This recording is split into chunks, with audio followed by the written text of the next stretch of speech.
علیکم. این دوچ نام سیته نشار ظالم بچار فقط جان تکا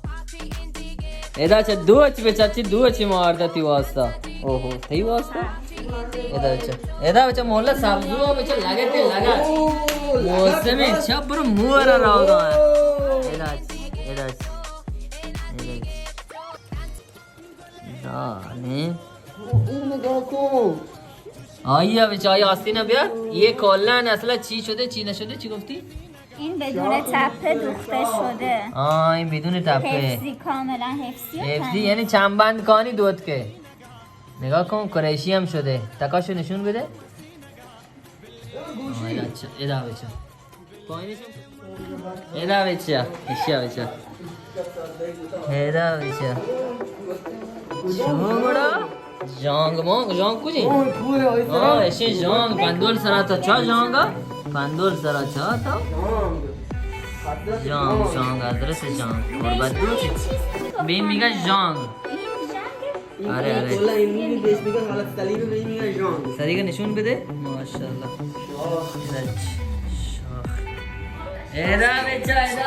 چطور شاکه ظالم ادا بچه اشیا بچه یاسین زیر دست سرا کن چاره چطور بی شوکی لذت گشتر بی آنا بچاره ادا بچه ماشاءالله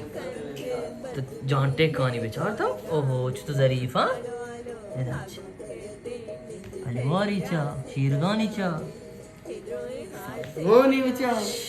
سری کا چاہتا ہوں سری قریشی نہ کتا کہ بدلخا ہر کا لوٹی ما ہفتے کے تو قریشی کے دینے ہاتھ چھوڑے قریشی ہاں دیکھیں قریشی باز ما نہ کہنے بخاطر ہمیں آریا کے پسند ہے دل پسند ہے ہماری ڈولا آیا ہر آگ سے رات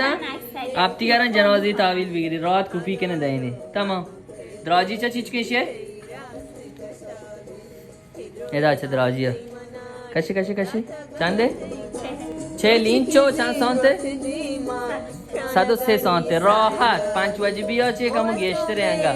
اما دراجولگان واسطه برابر ہیں رنگ چیز دو برابر ہیں خلاصه ماشم خدمت ها هر کش لوٹی تیں بس خیر پیغام بدن